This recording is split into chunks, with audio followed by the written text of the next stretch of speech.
Amara is a beautiful African young lady who hails from an African village called Alioma. She is the only fruit of Mazi Okeke. They have gone far and near in search of their first fruit before they gave birth to Amara. Before giving birth to Amara, a prophecy came to them that they would give birth to a female child who will liberate them from poverty. After so many years of waiting, they finally gave birth to a bouncing baby girl, whom they named Amara. Amara is a beautiful and intelligent girl with a bright smile and sparkling eyes. However, she struggled with a secret that kept her hidden from the world. She still suffered from bedwetting at the age of 25. This has affected her self-esteem and her relation with her peer groups. As a child, her parents had taken her to several doctors, but none of them could find a cause for her condition.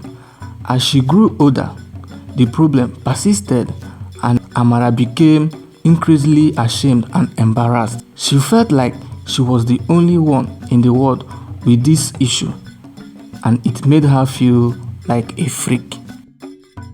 Amara's bedwetting affected her relationship with men. She was afraid to get closer to anyone, fearing that they would discover her secret and reject her. She had a few short-lived relationships in the past, but they always ended badly. The men would get frustrated with her consistent accidents of urinating. She would feel humiliated and ashamed whenever they leave her for another girl in the village. As a result of that, she became withdrawn and isolated from her peer groups.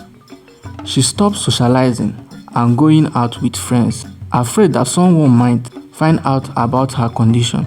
She felt like she was living in a prison, trapped by her own body's weakness.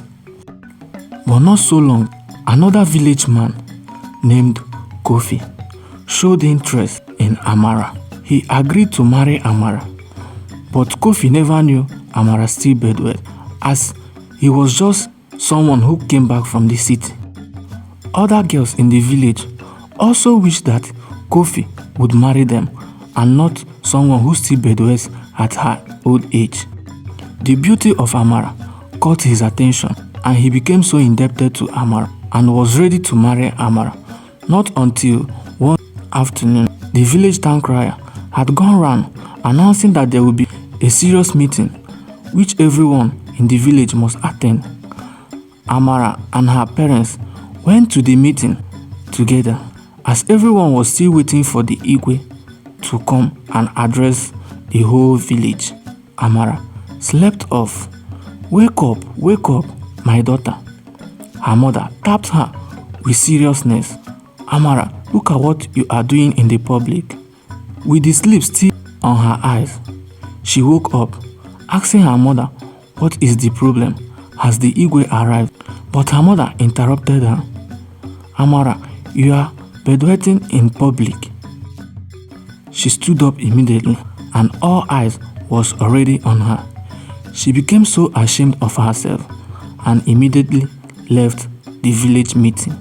When her parents returned from the meeting, they saw Amara sitting quietly in her room, crying uncontrollably, looking so moody. Her mother had known what is her problem. "Mama, I can't believe I bedwetted in public. Look at this shame. Am I cursed?" Amara asked with tears on her eyes. Her mother cuddled her. "My daughter, you are not cursed. I know that one day all this will come to an end. It's just a natural something. You don't have to bother yourself," her mother said, cuddling her closely.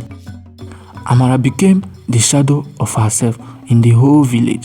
From that day, she would always go to the village stream alone while going to fetch water. She isolated herself totally from her peer groups, and she became the topic of the day in the whole village. Whenever she went to the market, she feels so shy to buy anything from anybody, as they would always look at her and call her the big girl that still bedwets.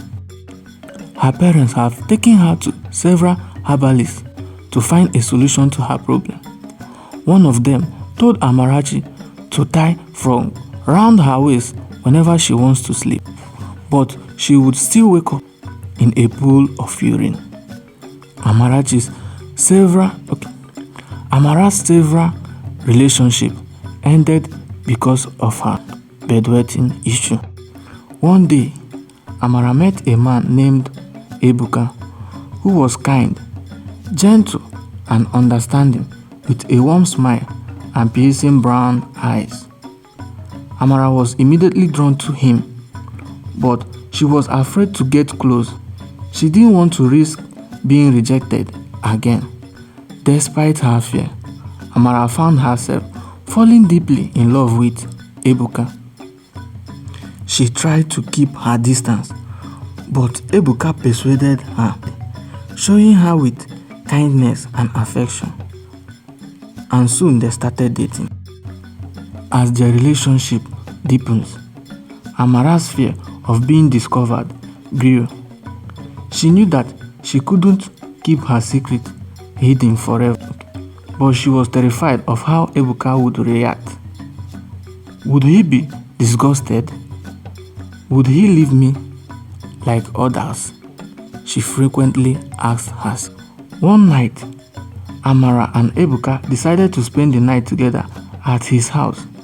Amara was nervous, knowing that she would have to face her fears eventually.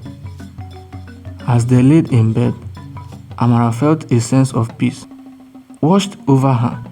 She knew that she had to be honest with Ebuka, no matter how scary it seems.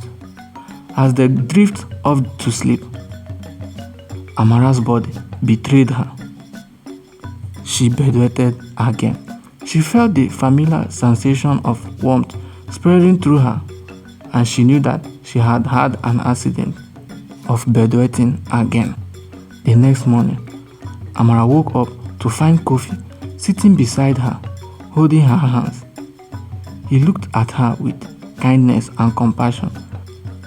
I know what happened last night, Ebuka said gently, but I just want you to know that it doesn't matter to me. Amara felt a wave of relief wash over her. She had never felt so seen and accepted in her life. For the first time, she felt like she could be herself without fear of judgment or rejection. As they hugged each other tightly, Amara knew that she had found her soulmate. Ebuka loved her for who she was, bedwetting and all, and Amara knew that she would never let her secret shame her again. From that day, Amara and Ebuka worked together, overcoming her bedwetting. They sought out doctors and therapists, and Amara learned new techniques to manage her conditions. She wasn't easy, but with Ebuka's love and support, Amara felt like she could conquer anything. As they sat on the couch together, holding hands and looking into others' eyes, Amara knew that she had finally found love and happiness ever after. Not so long, both of them got married and gave birth to 3 children together.